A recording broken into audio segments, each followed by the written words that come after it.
Hello everyone, welcome to CodeSoft.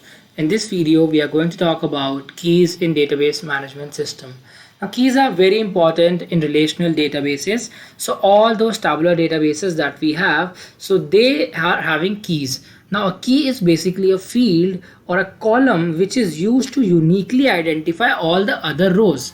Now, what do I mean by this? I'll explain in the coming slides where we will look into all the keys that are present in a relational database. So the first one and the most important one is the primary key. So primary key is a field or a group of fields that are used to uniquely identify all the table records. So basically what I mean is that primary key is a field with the help of which we can differentiate all the different records present in the table. So let's just look at one example and know more about the primary key.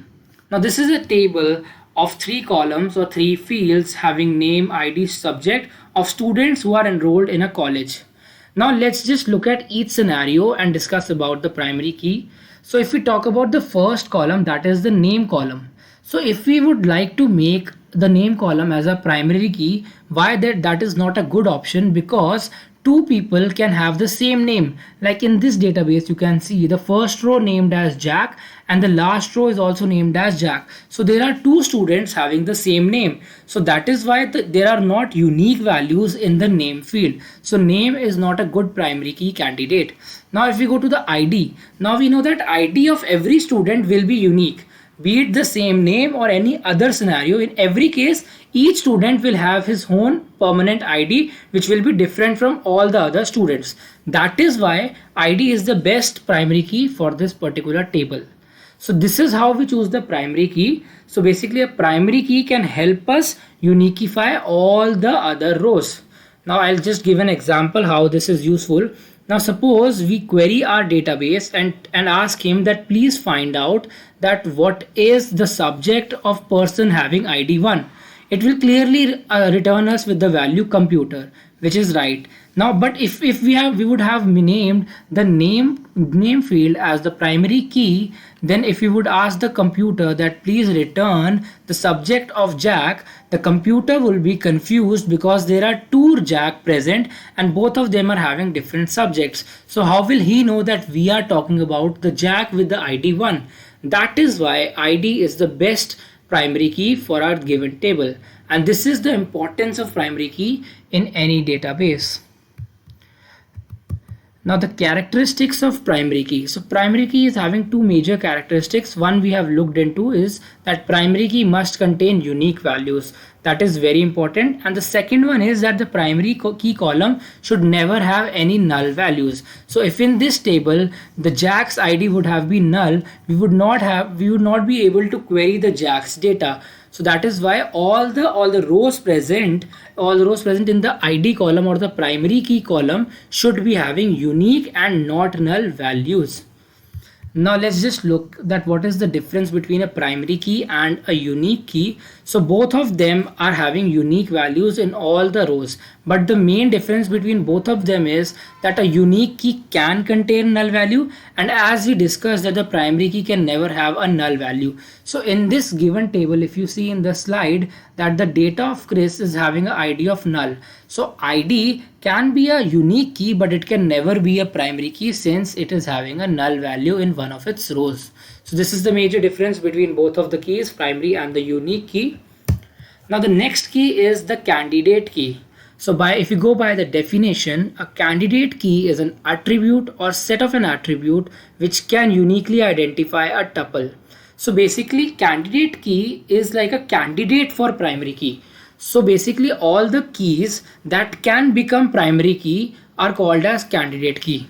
Now if we look into the example, so if there is a table having columns like ID, PAN card number, license number, passport number, so you know that all these numbers are unique for every person in this world, right? So a passport number will be unique for every person. So this can be a primary key. But the primary key has an attribute that there will be only one primary key in any table. So if ID has been set as a primary key, then all the other keys that can be a primary key will be called as a candidate key.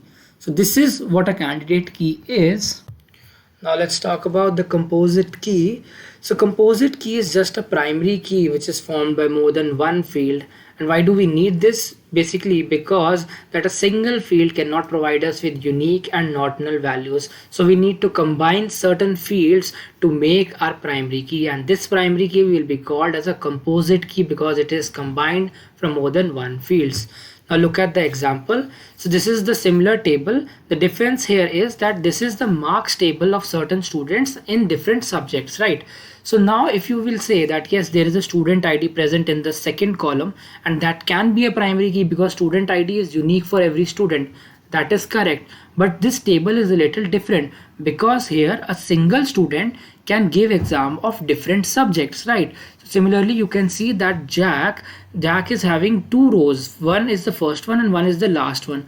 And basically both of them are having different subjects. So here a single student ID can be participating into two different subjects. So here singularly student ID cannot be a primary key. So we need to combine the student ID with subject ID so that you get a unique combination, and that you can clearly see if we combine the student ID and subject ID, we can clearly get a unique data. And so this is how a composite key occurs. We need to clearly check in our data that can our primary key be formed from a single key or single field. If not, then we need to combine certain columns to make a composite key.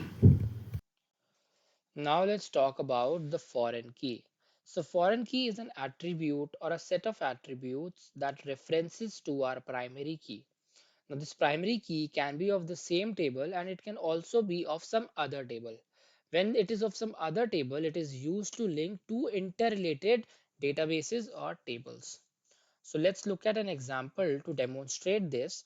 So let's say we are having two tables. One will be the base table and the other will be the reference table. So on the left hand side, you can see that we are having the base table that is having three fields, that is name, student ID and the year of birth. Here ID will become the primary key since it is having unique values for all the rows present in it, right? And on the right hand side, if we talk, we are having the reference table, and it is also having three columns or three fields, that is the branch, student ID and the branch ID. Now if you carefully notice that the student ID is same in both of these tables, and the student ID will help us link both of these tables, right? So what does this say is that the student ID that is present in the table 2 or reference table is taking all the values from the student ID that is present in table 1 or the base table. So all the values are coming from there. It will have the same values that are present in the base table. Now here we have to note that if we want to add any new record, then we have to check that whether that student ID is present in base table, then only we can add it to the reference table. So for example, if I say that I have to add student ID 10, so I cannot directly add it into the reference table. It should be present in the base table first, then only I can add it in the reference table. And this is the main use of foreign key. Okay. Now in a table, there can be more than one foreign key because a table can be linked to many other tables, right? And also, but primary key always remain one for any table. Now we will discuss about these commands in the SQL in the upcoming videos. So there you can clearly see how these tables are getting linked.